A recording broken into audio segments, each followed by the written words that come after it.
بسم اللہ الرحمن الرحیم اللہم صلی علی سیدنا محمد وعلی آلِ سیدنا محمد وصحابہ وبارک وسلم۔ السلام علیکم ناظرین، آپ دیکھ رہے ہیں طاہر تھانوی یوٹیوب چینل اور میں ہوں آپ کی میزبان ام حبیبہ مطاہر۔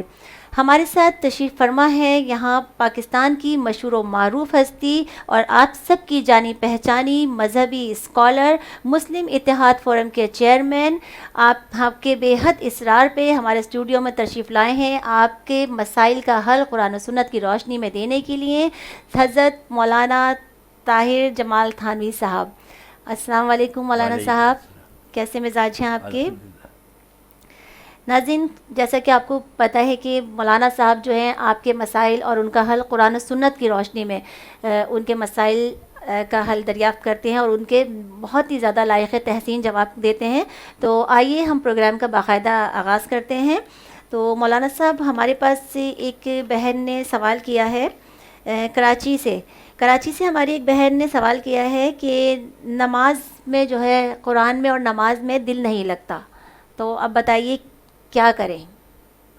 جی، یہ شکایت اکثر آتی ہے جی، اور اس کا تعلق ہے توجہ اور دھیان سے۔ بالکل بالکل۔ اسی لیے نماز کے اندر اللہ تعالیٰ کی طرف توجہ رکھنا، دھیان رکھنا یہ بہت ضروری ہے۔ جی، بہت ضروری۔ اسی طرح جب آپ قرآن کریم کی تلاوت کریں جی، تو اس وقت بھی آپ کی ساری توجہ جو ہے وہ قرآن کریم کی طرف مرکوز ہونی چاہیے۔ جی بالکل۔ جب ہم یہ سوچ کر قرآن کریم کی تلاوت کریں گے اور یہ سوچ کر ہم نماز ادا کریں گے کہ اللہ تعالیٰ ہمیں دیکھ رہا ہے اور ہم اللہ تعالیٰ کی بارگاہ کے اندر حاضر ہیں۔ بالکل۔ حدیث شریف میں آتا ہے کہ حضور اکرم صلی اللہ علیہ وسلم نے فرمایا کہ جب ایک مومن بندہ اللہ کی بارگاہ کے اندر سجدہ ریز ہوتا ہے تو اس کا سر بظاہر زمین پر ہے، لیکن حقیقت میں اس کا سر جو ہے وہ اللہ کے قدموں میں ہوتا ہے۔ سبحان اللہ، کیا بات، کیا کتنی پیاری بات مولانا صاحب نے کہ اگر یہ چیز ہم ذہن میں رکھ لیں اور ہم یہ سمجھے کہ اللہ تعالیٰ جو ہے وہ ہمارا محبوب ہے اور ہم اللہ تعالیٰ کے عاشق ہیں، تو عاشق اور محبوب جب ملتے ہیں تو ان کی کیفیت کیا ہوتی ہے؟ جگر مرحوم کا وہ شعر مجھے یاد آ گیا کہ جان ہی دے دی جگر نے آج پائے یار پر۔ واہ واہ، کیا بات ہے، کیا جان ہی دے دی جگر نے آج پائے یار پر، عمر بھر کی بے قراری کو قرار آ ہی گیا۔ تو جب اللہ کے قدموں میں سر رکھا ہوا ہو اور ایک مومن اور مسلمان یہ سمجھے کہ اللہ تعالیٰ جو ہے میرے سامنے موجود ہے تو اس کا کھڑا ہونا، اس کا رکوع کرنا، اس کا سجدہ کرنا وہ سب صحیح ہو جائے گا، اور خود بخود پھر اس کا دھیان اور توجہ جو ہے وہ اللہ تعالیٰ کی طرف مرکوز ہو جائے گی۔ اسی طرح حضرت علی کرم اللہ وجہہ نے فرمایا کہ جب میں قرآن کریم تلاوت کرتا ہوں تو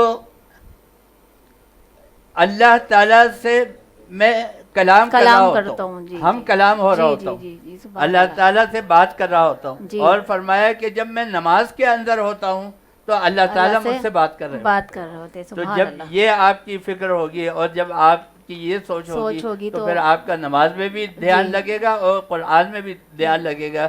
بات اصل میں یہ ہے کہ جب سے شیطان نے حضرت آدم علیہ السلام کو سجدہ کرنے سے انکار کیا ہے اور پھر اللہ کی بارگاہ سے راندہ درگاہ ہوا ہے، تو وہ اس وقت سے لگا کر آج تک شیطان جو ہے وہ انسان کا ازلی دشمن ہے، بالکل، اور شیطان نہیں چاہتا کہ یہ انسان جو ہے یہ اللہ اور اس کے رسول کی اطاعت کرے اور جنت میں جانے والا بن جائے، اس لیے وہ ہر لمحے یہ کوشش کرتا ہے کہ انسان جو ہے راستے سے بھٹکے، برائی کے راستے پر رہے اور نیکی کے کام نہ کرے، نماز میں دل نہ لگے۔ یہ سب شیطانی وسوسے ہوتے ہیں، جیسا کہ مولانا صاحب نے فرمایا کہ جب ہم نماز میں یہ سوچ لیں گے کہ اللہ ہمیں دیکھ رہا ہے اور ہم اللہ کو، تو پھر ہمارا دھیان ادھر ادھر نہیں جائے گا۔ بہت شکریہ مولانا صاحب، بہت اچھا آپ نے جواب دیا۔ ایک ہماری بہن نے سوال کیا ہے کہ نماز زوال کے وقت نماز اور تلاوت کر سکتے ہیں کیا؟ زوال کا جو وقت ہوتا ہے اس میں نماز پڑھ سکتے ہیں یا تلاوت کر سکتے ہیں؟ یہ اوقات تین ہیں جی۔ ایک طلوع آفتاب کے وقت، جی، ایک زوال آفتاب کے وقت جی اور ایک غروب آفتاب کے وقت، جی یہ 3 اوقات ایسے ہیں کہ اس میں سجدہ کرنا منع ہے. جی جی یعنی یہ جو 10 منٹ کا دورانیہ ہوتا ہے، اس دوران میں اگر آپ نماز پڑھ رہے ہیں اور قیام کے اندر ہے، ہاتھ باندھ کر کھڑے ہوئے ہیں، جی تو نماز آپ پڑھ سکتے ہیں لیکن سجدہ کرنے کی ممانعت ہے. سجدہ کرنے کی ممانعت ہے. تو اس میں یہ چیز سمجھ لینی چاہیے کہ ان تینوں اوقات میں سجدہ کرنے کی ممانعت ہے، اور اس کی ایک بہت اتھینٹک وجہ ہے، اور وہ وجہ یہ ہے کہ ایک قوم دنیا کے اندر ایسی ہے کہ جو سورج کے نکلنے پر اس کی پرستش کرتی ہے، جی جی جی، اور زوال کے وقت میں اس کی پرستش کرتی ہے جب نصف النہار پہ سورج ہوتا ہے، جی جی، اور جب غروب آفتاب ہوتا ہے اس وقت سجدہ ریز ہوتی ہے. تو لہذا مشرک قوم سے مسلمان قوم کی مشابہت نہ ہو جائے، اس لیے ان 3 اوقات میں رسول پاک صلی اللہ علیہ وسلم نے سجدہ کرنے سے منع کیا ہے. ورنہ آپ قرآن کی تلاوت کر سکتے ہیں، اور سجدے کے علاوہ نماز کے جو باقی ارکان ہے اگر اس کے اندر آپ موجود ہیں تو وہ آپ ادا کر سکتے ہیں. بہت ہی پیارا مولانا صاحب نے جواب دیا ہے کہ ایک قوم ایسی ہے جو سورج کے نکلنے غروب ہونے کے وقت سجدہ کرتی ہے، تو کئی مسلمانوں سے مشابہت نہ ہو جائے، تو اس وجہ سے منع کیا گیا ہے. تو بہت ہی خوبصورت مولانا صاحب نے جواب دیا ہے. اور ایک ہماری کراچی سے ایک بہن ہے، وہ سوال کرتی ہیں کہ کیا پردے میں چہرے پر نقاب لگانا ضروری ہے؟ نہیں، یہ ضروری نہیں، اور اس کی وجہ یہ ہے کہ میں نے پہلے بھی یہ بات عرض کی تھی کہ مرد اور عورت کو اپنا 70 چھپانا فرض ہے، جی، اور چہرہ، ہاتھ پاؤں یہ خارج ہے اس سے. ہاتھ پاؤں کھلے رکھ سکتی ہیں عورتیں، چہرہ جو ہے وہ کھلا رکھ سکتی ہے. چہرے پر نقاب لگانا ضروری نہیں ہے. اس کی قرآن کریم کے اندر آیت ہے کہ الا ما ظہر منہا، کہ ان چیزوں کے علاوہ باقی اپنے جسم کو جو ہے وہ چھپاؤ. تو نقاب لگانا جو ہے وہ ضروری نہیں ہے، لیکن ہاں اگر کہیں یہ خطرہ ہو، یہ اندیشہ ہو کہ چہرہ کھلے رکھنے سے کسی جگہ کے اوپر، کسی پبلک مقام کے اوپر، کسی آفس کے اندر اگر چہرہ کھلا رکھنے سے کوئی فتنے کا اندیشہ ہو، تو اس صورت میں بہتر یہ ہے کہ چہرے کو بھی نقاب لگا کر وہ ڈھک لیا جائے. تو وہ کر سکتی ہے، لیکن ضروری نہیں ہے، فرض نہیں ہے. دین اسلام کی طرف سے کوئی پابندی، اتنی زیادہ پابندی نہیں ہے. جی بہت شکریہ مولانا صاحب. اور ہماری ایک بھائی نے سوال کیا ہے کہ فجر نہ پڑھنے والوں کا رزق کیا واپس چلا جاتا ہے؟ جو فجر نہیں پڑھتے تو ان کا رزق کیا واپس چلا جاتا ہے؟ جی، ایک حدیث کے اندر ہے سرکار دو عالم صلی اللہ علیہ وسلم کی کہ فرشتے اللہ کے حکم سے صبح کے وقت رزق لے کر آتے ہیں. اور جو بندہ سو رہا ہوتا ہے، جو بندہ اللہ سے غافل ہوتا ہے، اور وہ وہی بندہ ہوتا ہے کہ جو فجر میں نہیں اٹھتا، جو صبح کے وقت اللہ کو یاد نہیں کرتا، جو صبح کے وقت قرآن کی تلاوت نہیں کرتا. اور یہ اللہ کی طرف سے ایک امتحان بھی ہے، کیونکہ نرم گدے کو، نرم بستر کو چھوڑ کر اور فجر کی نماز کے اندر اٹھنا یہ بہت بڑی بات ہے. اس وقت تو شیطان جو ہے گرا ہوتا ہے. تو علامہ اقبال نے بھی بڑی اچھی بات کہی، کس قدر گرا تم پہ صبح کی یہ بیداری ہے، ہاں ہم سے کب پیار ہے، نیند تمہیں پیاری ہے نیند. جی جی. تو اگر آپ صحیح معنی میں مسلمان ہیں، اگر آپ صحیح معنی میں عاشق رسول ہیں، اور صحیح معنی میں آپ اللہ کے فرما بردار ہیں، تو پھر یقیناً آپ اللہ کی اطاعت کو اور اللہ کی عبادت کو آپ ترجیح دیں گے، پھر آپ اپنے نرم بستر کو قربان کر دیں گے.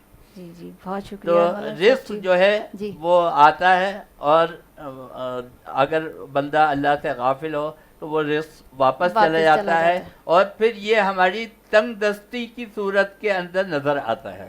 یعنی انسان جو ہے وہ غربت کا شکار ہے، انسان جو ہے وہ مشکلات کا شکار ہے، پھر وہ ان آزمائشوں میں پڑ جب جاتا انسان ہے، کہتا اس ہے کی وجہ پریشان یہی ہوتی ہے وجہ یہی ہے کہ وہ اللہ کی طرف سے جو اس کے اوپر رحمت اور جی، برکت ہے وہ روک لی وہ روک لی گئی ہے. جب پھر بندہ کہتا ہے کہ ہم بہت پریشان ہیں وہ اپنا محاسبہ کرے کہ فجر نہیں پڑی تو بالکل. ہمارا رزق چلا جی. گیا. جی بہت اچھا آپ نے جواب دیا مولانا صاحب، بہت شکریہ.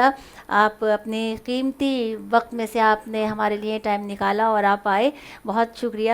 اور اب ہم آپ سے اجازت چاہتے ہوئے ایک نعت رسول مقبول صلی اللہ علیہ وآلہ وسلم پیش کریں گے.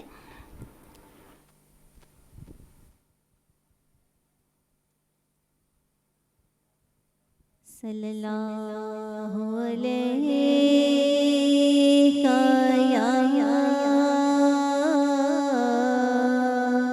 رسول اللہ وسلم علیک یا حبیب اللہ. سیری گلشن کون دیکھے دشت طیبہ چھوڑ کر، سیری گلشن کون دیکھے دشت طیبہ چھوڑ کر، سوئے جنت کون جائے در تمہارا چھوڑ کر، سوئے جنت کون جائے در تمہارا چھوڑ کر. بے نکائے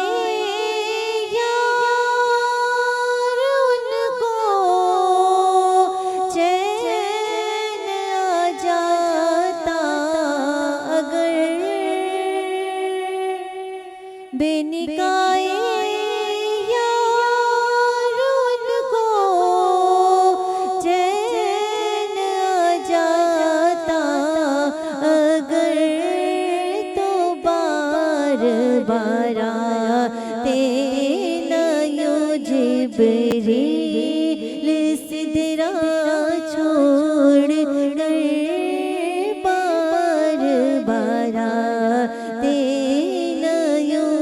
جبریل سدرا چھوڑ کر. سرگزشتے غم کہوں کس سے تیرے ہوتے ہوئے، سرگزشتے غم کہوں کس سے تیرے ہوتے ہوئے، کس کے در پہ جاؤں آقا، کس کے در پہ جاؤں آقا، آستانہ چھوڑ کر، کس کے در پر جاؤں آقا، آستانہ چھوڑ کر. اور مر ہی جاؤں میں اگر اس در سے جاؤں دو قدم، مر ہی جاؤں میں اگر اس در سے جاؤں دو قدم، کیا بچے بیمارے غم قربے مسیحا چھوڑ کر، کیا بچے بیمارے غم قربے مسیحا چھوڑ کر، سوئے جنت کون